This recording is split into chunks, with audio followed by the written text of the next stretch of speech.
Did the world's greatest city really sink beneath the ocean centuries ago? Or is it all just a myth? This is the lost city of Atlantis. There are thousands of mysteries in the world that we still haven't solved. For example, what happened to the dodo bird?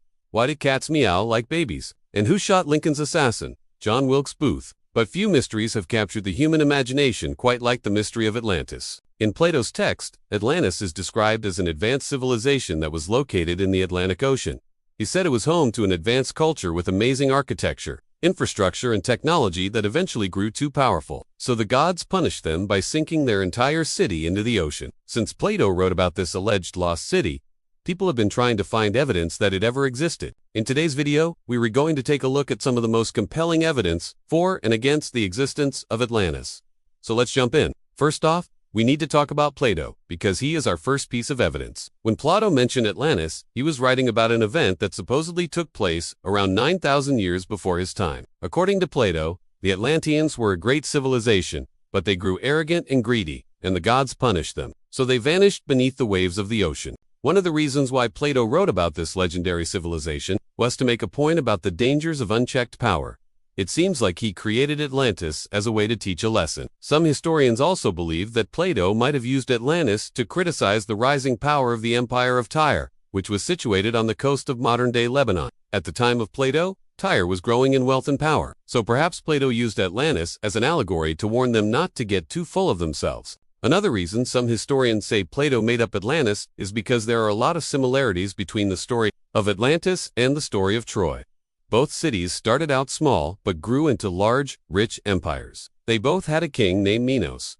And according to Plato, both cities were destroyed by earthquakes and floods. This has led some historians to conclude that Atlantis may not be a real historical city, but rather a combination of different myths and legends from the ancient world. However, other historians argue that Plato was a credible source and that we should undismiss his work so quickly. After all, Plato was a philosopher, not a historian, so perhaps he wasn't trying to write objective history, but rather use history as a way to teach lessons.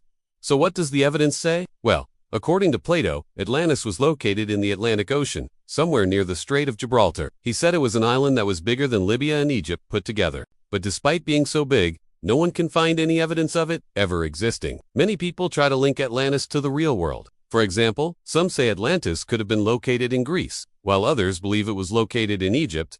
However, none of these claims can be supported with evidence. One group of people even claimed that Atlantis was actually Antarctica. They said that the continent of Antarctica broke away from South America, revealing the lost city of Atlantis. However, scientists have determined that Antarctica has been an ice cube in the ocean for over 34 million years. So Antarctica can't be the lost city of Atlantis for that reason alone. Some people also say that Atlantis could have been a real city, but it never sank into the ocean. Instead, it could have been destroyed during an earthquake and then forgotten about. However, if this were true, we would have found some kind of evidence of it by now, right? Well, in 1882, a man named Ignatius Donnelly published a book called Atlantis, the Antediluvian World. In it, he argued that Atlantis wasn't just a single city that sank into the ocean, but instead it was a vast continent that was home to many different civilizations. According to Donnelly, Atlantis was located in the Atlantic Ocean, but it didn't sink into the ocean until the end of the last ice age. Around 11,700 years ago, the melting glaciers caused sea levels to rise, and eventually Atlantis was completely underwater. Donnelly's theory was very controversial because it suggested that humans had been living in Atlantis for hundreds of thousands of years before it was destroyed. This conflicted with the biblical account of the creation of man, which said that the earth was only 6,000 years old. However, even though Donnelly's theory was controversial, it did inspire many people to start searching for Atlantis again. After all, if Atlantis was a real place, then there should be physical evidence left behind, right? Well, in 1928, a Spanish naval officer named Juan José Sánchez Reysegor discovered some strange structures off the coast of Spain. These mysterious structures looked like buildings, roads, and other man-made objects. However, they were much older than anything built by humans. Carbon dating revealed that these mysterious ruins were actually 8,000 years old. Many people believe that this could be the lost city of Atlantis, but archaeologists disagree. They say it's nothing more than an elaborate hoax. You see, the buildings and structures that were found don't match anything built by the Atlanteans. If anything, they look more like something the Romans would have built. Plus, there is no evidence that humans were living in this area 8,000 years ago. The structures were likely built by fishermen who lived in this area in the early 1900s.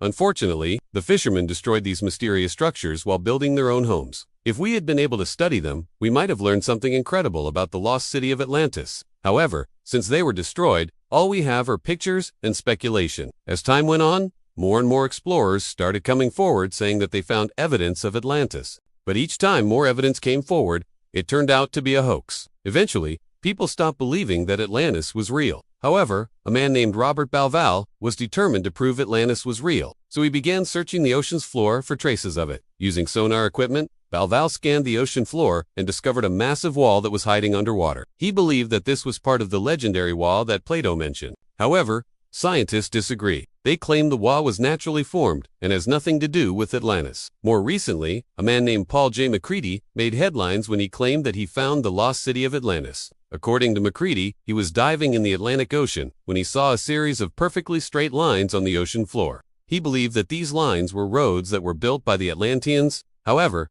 once again, scientists disagreed. They claim that there is nothing special about these lines and that they were likely caused by natural erosion. Even though all these explorers may have had good intentions, it's safe to say that none of them found the lost city of Atlantis. If we had, we would have seen significant changes in history books and scientific journals. Sadly, though, there doesn't seem to be any evidence that Atlantis ever existed. But that doesn't mean the story is over. There are many people who still believe that Atlantis is real. And as long as there are people looking, there is always hope that one day we will find the lost city of Atlantis. But what do you think? Do you think the lost city of Atlantis ever really existed?